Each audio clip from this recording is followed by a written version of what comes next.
3. Crazy ways people were killed by animals.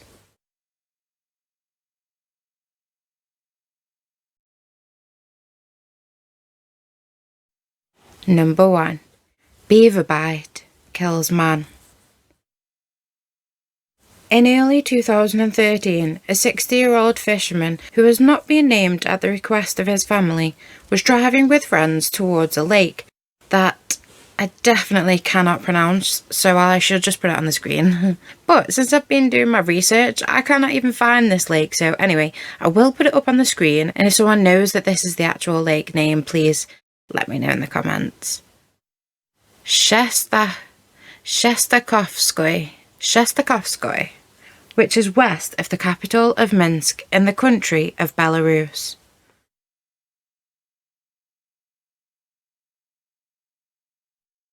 Belarus is a landlocked country in Eastern Europe. It is bordered by Russia to the east and northeast, Ukraine to the south, Poland to the west, and Lithuania and Latvia to the northwest.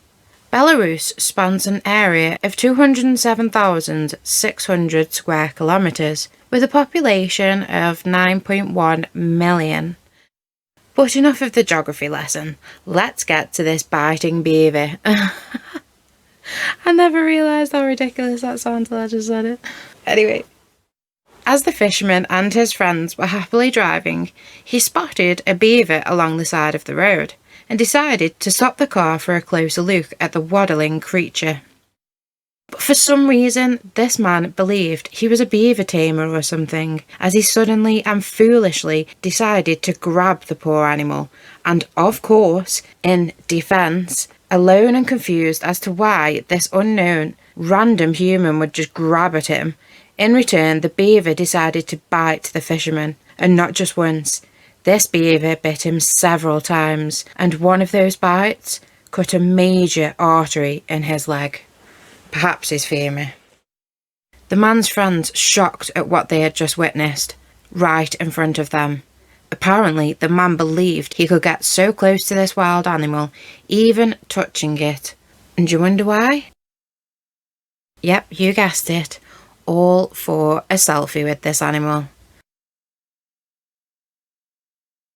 But unfortunately, instead, they would end up watching their friend bleed out right there in front of them, right in front of their eyes. They attempted to stem the bleeding with whatever they had, but the damage was done.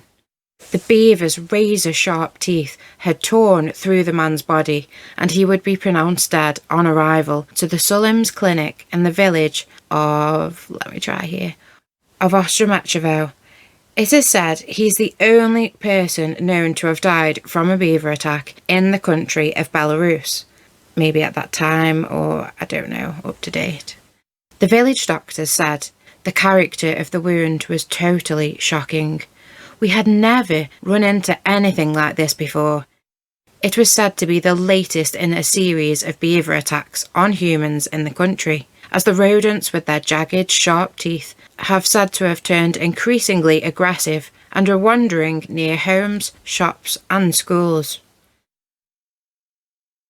Once hunted nearly to extinction in Europe, beavers seem to have made a comeback. Hunting was banned or restricted, and new populations were introduced, seemingly then taking over, with the population tripling in the previous decade to 80,000 between Russia and Poland, leading to these cheeky little beavers starting to check out the populated areas, like people's homes.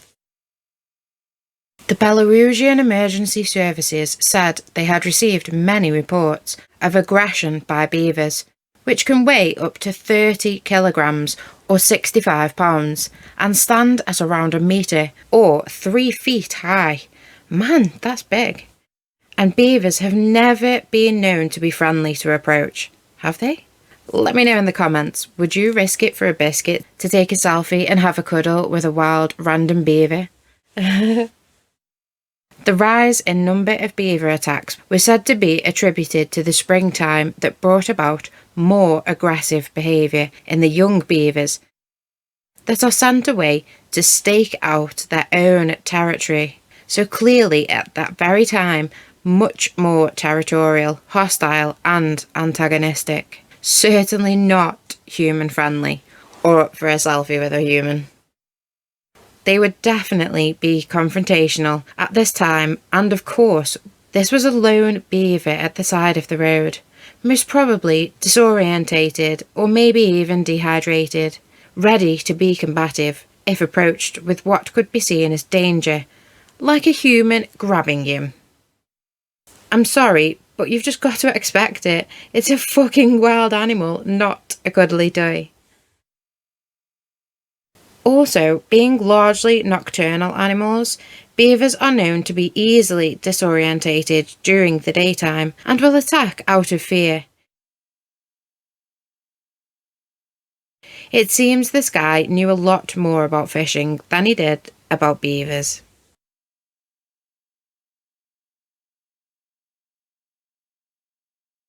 But what about our next case of crazy animal attacks leading to death? Number 2. Ripped apart by sharks. It's summertime in 2019, where the Lindsay family, comprising of a 25-year-old female named Jordan Lindsay, a Loyola Marymount University student from a place called Torrance in California, US of A, was joined by her family on what was meant to be a holiday of a lifetime together. But you guessed it, it's going to turn into horror. To the gorgeous Bahamas, a country/island in the Caribbean. Ooh, my favourite place. Well, the Dominican Republic, Punta Cana is where I visited. The best place I've ever been, and I would love to go back. But I reckon the entire of the Bahamas and all of that area is gorgeous. Until you realise there is a lot of poverty there too. I dream of going back here all of the time though. I actually got engaged on one of the most stunning beaches in the Caribbean the very same year of this tragic shark attack. So sad how such a breathtaking and tranquil place, promising so many happy memories together, can end in pure terror.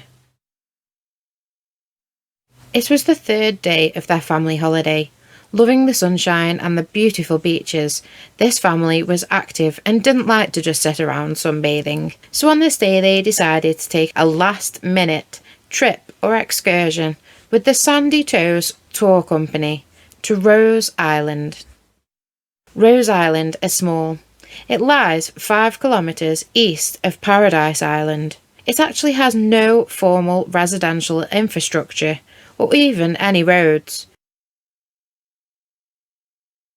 Known for its crystal clear waters, and honestly guys, the water, it really is perfectly clear, showing the mysteries of sea life swimming beneath.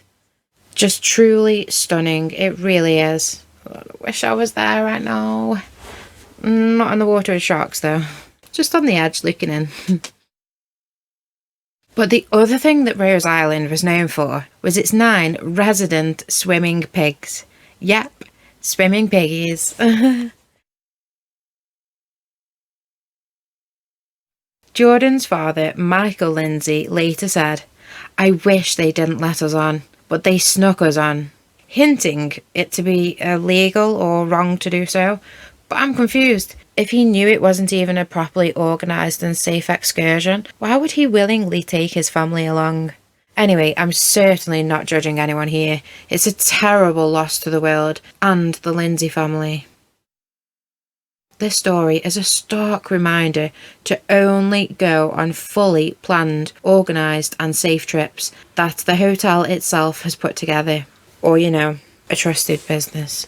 You can always ask inside the accommodation which places and excursions you can trust. The allure of the funny swimming pigs must have been exciting. I mean, it's not something you see every day, is it? Especially on a pretty much inhabited island. It's kind of the pig's island, really.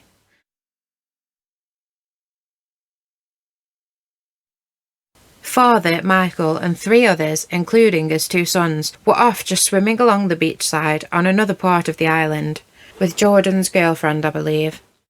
His wife and Jordan's mother Cammy was with Jordan, snorkeling in another area. Before either female could react, a sudden burst of a school of sharks hit into Jordan. At first, she believed they were dolphins and did not sense the immediate danger they were now both in. Happiness soon turned to terror as Jordan realised they were not friendly dolphins, but hungry sharks. But what can you do in such a situation? Helpless to the ocean's predators searching for their lunch.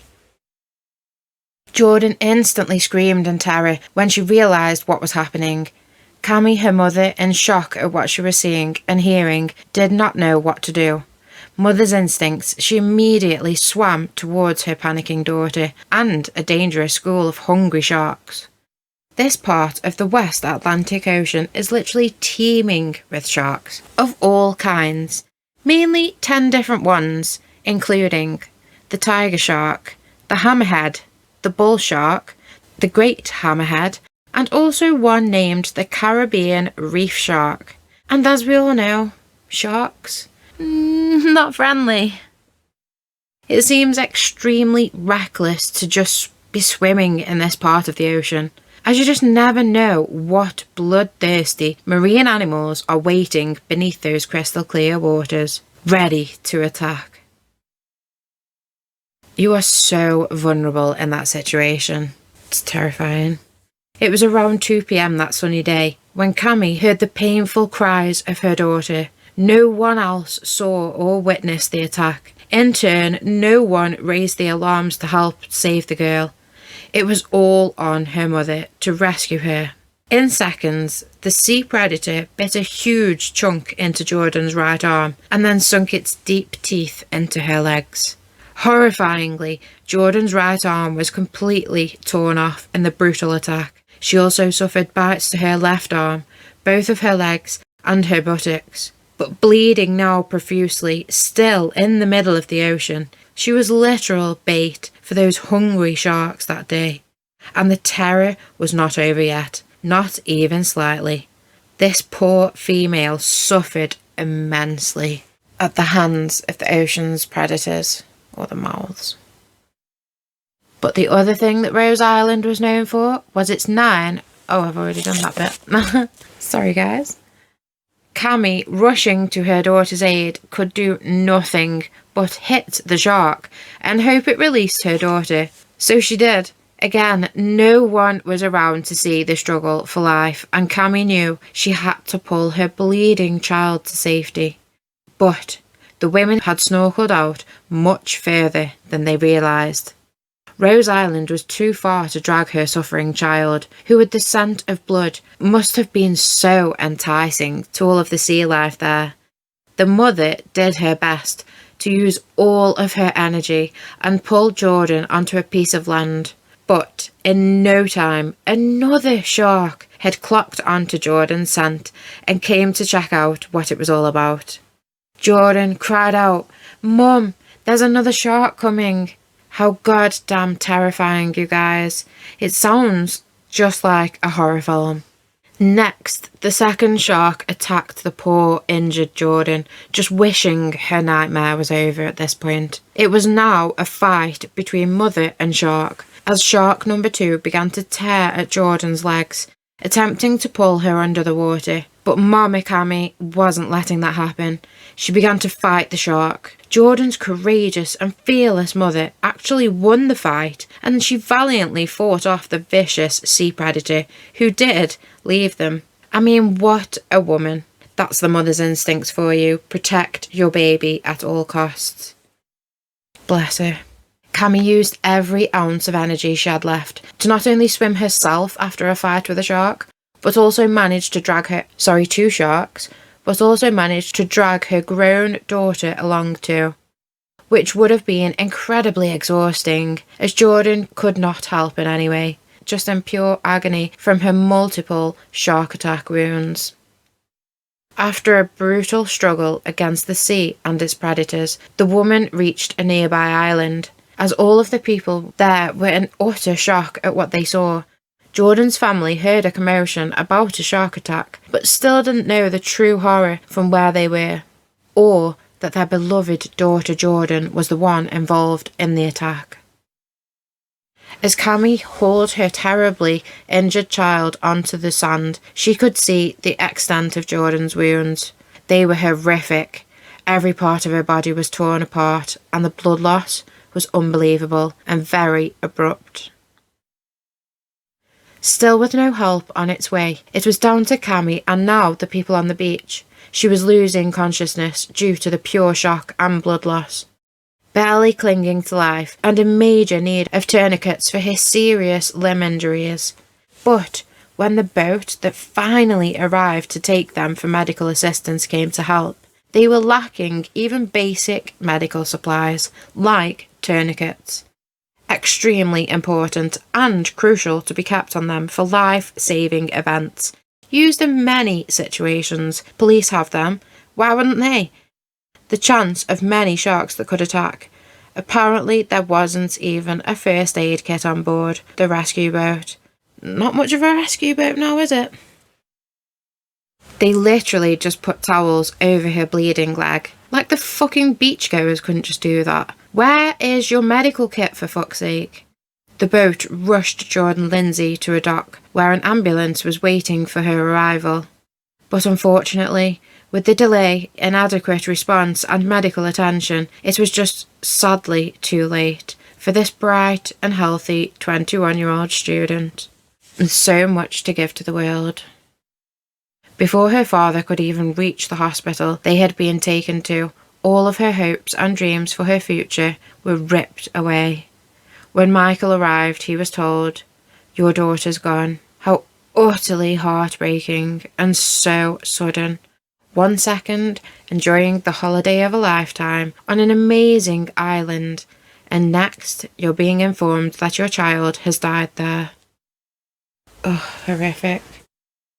Her family continues to grieve her loss, her mother suffering the worst for what she witnessed firsthand that day, saying she doesn't like the nights because when she closes her eyes, she's back in that water again, with blood water all around her and her daughter, dying in her arms.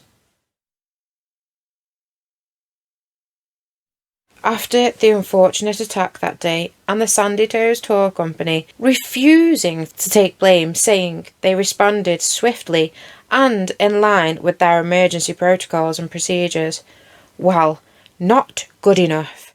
A girl died, and those tourniquets could have really made a difference. Jordan's father insisted that the tour company undergo medical training for everyone, from the captain right down to the deckhands. His fury seemed to be influential, as the company did adhere to further training and adding new safety measures, such as shark spotters on tour. I mean, what a shame they were not already in place.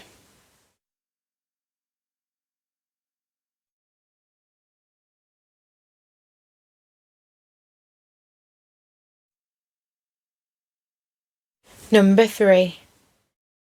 Snake dancer Venom death. In our last story, it's actually the victim herself that will make poor decisions resulting in her death. At least in my opinion. But you tell me what you think of the actions this female took.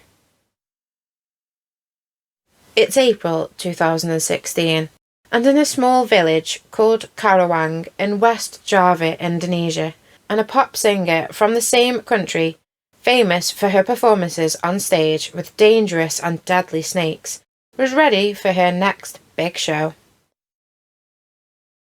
Her name was Irma Buell. Well, that's one of her names anyway. At 29 years old, she had 3 children that she worked incredibly hard to support, including doing much more daring acts on stage, which brought in more money for her family.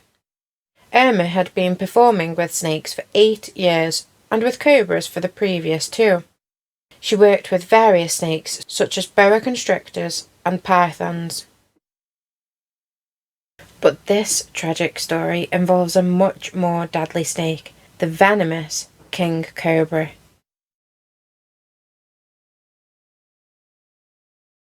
He actually had a name too, Chianti, and Chianti would be joining Irma on stage that night. Now, in case you didn't know much about the king cobra, with an average length of just under 4 metres and a record of almost 6 metres, it is the world's longest venomous snake, and in turn amongst the heaviest too.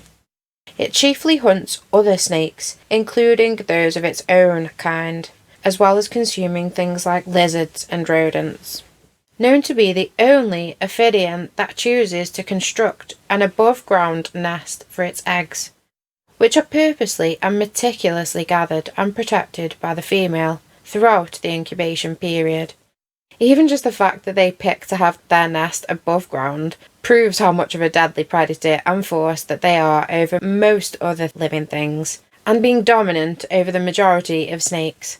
I mean, usually you want to hide the nest, you want it to be as far away from predators. I mean, they don't give a fuck, they just, nope, set up here, they're not coming anywhere near me. Capable of striking at a considerable range and height, with an immense venom yield, able to fire at a long range, they are extremely deadly. If someone were to get bit by one of these bad boys and venom entered the body and bloodstream, it could induce rapid onset, neurotoxic and cytotoxic symptoms, requiring prompt antivenom. If not treated, death can occur in as little as 30 minutes. Irma's king cobra Chianti was not defanged, meaning its venom glands were fully active and deadly. The king cobra was known to be easily irritated by closely approaching objects or sudden movements.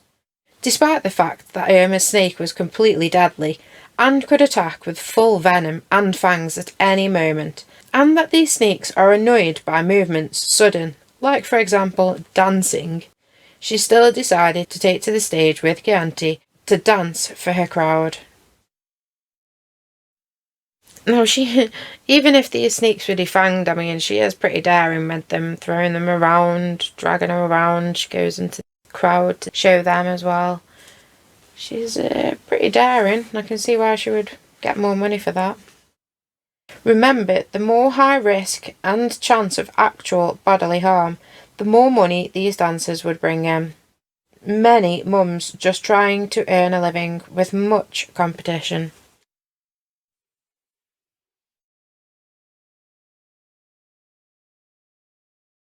It was known that Irma was the main breadwinner of the family, so the more she could earn really did mean a lot to the whole family. It seemed Irma wanted to stand out and be the most daring. I think it's silly myself. I don't see how the performance would be less entertaining if I knew the person couldn't just suddenly die in front of me, but maybe all of her fans and viewers are just a bit fucking sick. Her family later denied that Irma knew the snake was venomous, but with how it all plays out and her experience in the field, I'm sorry, I'm just not buying it. I think she was just being extra risky in hopes of earning more money. Perhaps they just couldn't accept this fact to be true.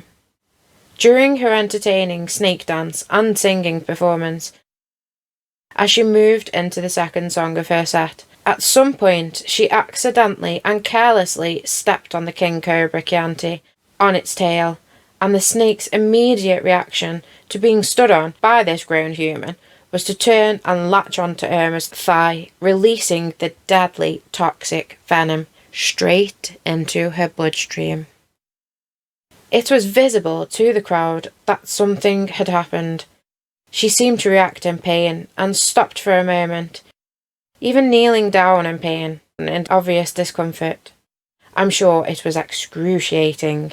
The offstage snake handler jumped into immediate action too. In response to seeing the snake bite Irma, he grabbed the snake away, unlatched it from her leg. He then offered the performer an antidote he kept on him. Oh, thank God, you may think, but for some ridiculous reason, the young mother chose to deny the much-needed antidote and demanded she carry out the rest of her performance. Now that's why I just don't believe she didn't know that it was venomous, because if she didn't before the attack, she certainly would do straight after. as the handler even offered her the antidote, yet she still refused. Why? Just more money? Perhaps. Like, honestly, why would you say no? Fuck the performance, you have 3 kids at home. Supposedly the very reason you do such dangerous work. Just doesn't make sense to me. What do you think? After being determined to carry out the show, she did actually continue to sing for the following 45 minutes. Man, she must have been hurting bad. And at that point, especially as people die after just 30 minutes. But the venom was viciously spreading through Irma's bloodstream. She then began to convulse and writhe in pain. She was vomiting. Her body was certainly reacting to the deadly poison. The neurotoxins from the snake venom were attacking her nervous system. Even then, she continued to perform. What the hell? Why is no one stopping her? This is truly sick now. As the toxins began shutting her nervous system down, her body started to seize right there on the stage. Then, after an hour of horrendous pain and suffering, she completely collapsed. Apparently, everyone there was in shock. Did you just see that? You watched her slowly suffer after a venomous snake attack for a whole ass hour before. The handler attempted to administer first aid. She was then transported to a nearby hospital, but of course, because everyone waited so long, and she straight up refused that antivenom offered, it would be too late to save her. And this deadly performance would turn out to be Irma Buell's last ever show.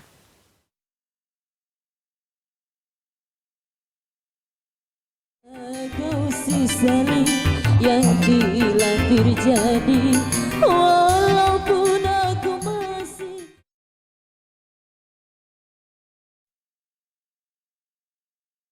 So guys, thanks for joining me on my first episode of, I can't remember what I've called it now, like crazy accidents and deaths or something. And this one was crazy ways people were killed by animals. Let me know, which death do you think was the worst? And what would you do in those situations? Also, let me know if you liked this episode and you would like to see more. I've already got a few different ones written. I've got ones at theme parks. I've got like workplace deaths. I've got various different ones anyway. Hang on. Let me just check. Yes, theme parks. I've already said that one. I've got a longer episode, which I might shorten, which is 6 shocking and sickening sporting injuries. That one's pretty good. I think you guys will like that one. But I think I will halve it and do 2. 4 excruciating ways people died. So just random ways that people died. Like, I mean, absolutely random. Out of those sections I've just mentioned, which one would you like to see first or next? And yeah, if you did like this, please comment, like, and subscribe for more. And I will be back. Thank you all for watching and being here. And my thoughts are with all the families of the loved ones in these awful, tragic stories today.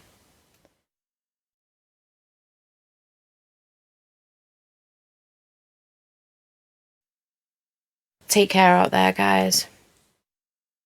Random Jen.